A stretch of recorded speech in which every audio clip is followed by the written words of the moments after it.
তো হ্যালো বন্ধুরা, তোমাদেরকে আখিস্মিতা টিউটোরিয়ালসে স্বাগত জানাই। তো বন্ধুরা, তোমরা নিশ্চয়ই দেখেছো ইনস্টাগ্রামে এই ধরনের ভিডিও খুবই ট্রেন্ডিংয়ে চলছে।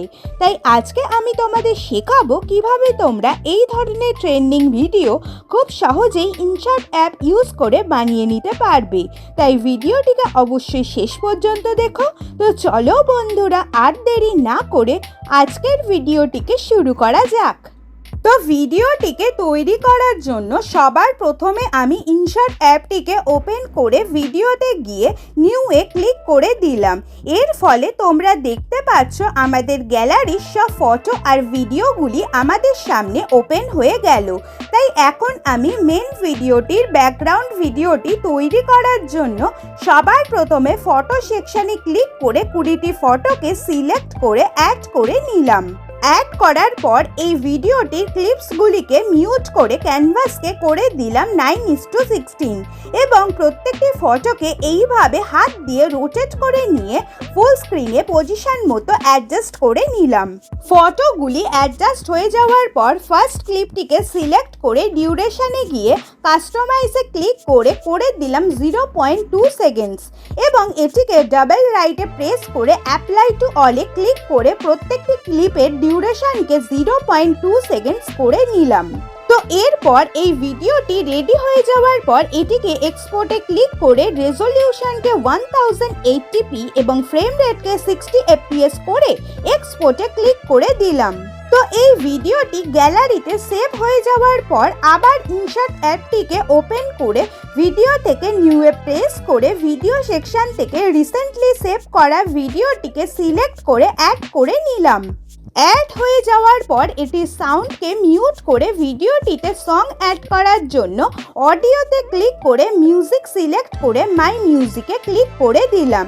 মাই মিউজিকে ক্লিক করার পর আগে থেকে সেভ করে রাখা ট্রেন্ডিং উলাল্লা সংটিকে সিলেক্ট করে নিয়ে ইউজে ক্লিক করে দিলাম। মিউজিকটি অ্যাড হয়ে যাওয়ার পর মিউজিকের বিট অনুযায়ী এই ভিডিও ক্লিপটির স্পিডকে বাড়িয়ে করে দিলাম 1.50 এবং এই ক্লিপটিকে সিলেক্ট করে ডুপ্লিকেটে ক্লিক করে অনেকগুলি ডুপ্লিকেট করে নিলাম এবং এখানে শেষের ক্লিপটিকে মিউজিক অনুযায়ী অ্যাডজাস্ট করে দিলাম। তো এখানেই আমাদের ব্যাকগ্রাউন্ড ভিডিওটি বানানো ফুললি ডান। তো এইবার এটিকে এক্সপোর্ট করার জন্য এক্সপোর্টে ক্লিক করে রেজলিউশনকে 1080p এবং ফ্রেম রেটকে 60 fps করে এক্সপোর্টে ক্লিক করে দিলাম। তো এই ভিডিওটি সেভ হয়ে যাওয়ার পর ব্যাক করে আমরা আবার ইনশর্টে ভিডিওটিতে চলে এলাম এবং এখান থেকে দাঁড়িয়ে পিআইপিতে ক্লিক করে রিসেন্টলি সেভ করা ভিডিওটিকে অ্যাড করে নিয়ে ফুল স্ক্রিন করে দিলাম এবং ভলিউমে ক্লিক করে পিআইপির সাউন্ডকে মিউট করে দিলাম। এরপর ফিল্টারে ক্লিক করে লুনারের ভিতর থেকে মেমো ফিল্টারটিকে অ্যাড করে নিলাম। অ্যাড করার পর ভিডিওটির একদম স্টার্টিংয়ে গিয়ে একটি কি ফ্রেমকে সেট করে মাস্কে ক্লিক করে রাউন্ড শেপটিকে সিলেক্ট করে এইভাবে একটু ফেড করে 12 সাইজের বর্ডার অ্যাড করে দিলাম এবং এই দুটো সাইডের অ্যারোগুলিকে দিয়ে এইভাবে ভিডিওটিকে অ্যাডজাস্ট করে নিয়ে একদম সরু লাইনের মতো করে দিলাম। এরপর আবার ভিডিওটির লাস্টে এসে কি ফ্রেম সেট করে মাস্কে ক্লিক করে এইভাবে লাইনটিকে স্প্রেড করে পুরো স্ক্রিনে ভিডিওটিকে ছড়িয়ে দিলাম অ্যারোটিকে ইউজ করে। তো বন্ধুরা, তোমরা দেখতে পাচ্ছ আমাদের ভিডিওটি প্রায় রেডি হয়ে এসেছে। তো এইবার ভিডিওর স্টার্টিংয়ে এসে আবার পিআইপিতে ক্লিক করে ফটো সেকশন থেকে একটি ফটোকে সিলেক্ট করে ভিডিওর বিগিনিং থেকে এন্ড অবধি সেট করে কাটআউটে 2 টাইমস ক্লিক করে ফটোটিকে এইভাবে রোটেট করে ভিডিওর লেফট সাইডে বসিয়ে দিলাম। তো বন্ধুরা, তোমরা দেখতে পাচ্ছ আমাদের ভিডিওটি কি সুন্দরভাবে রেডি হয়ে গেছে।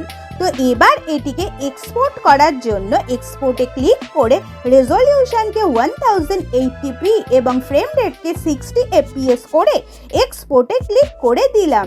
তো বন্ধুরা, তোমরা দেখতে পাচ্ছ ভিডিওটি কি সুন্দরভাবে গ্যালারিতে সেভ হয়ে গেছে।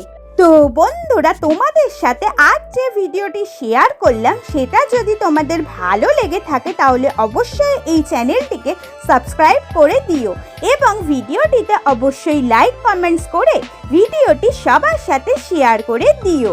Thanks for watching.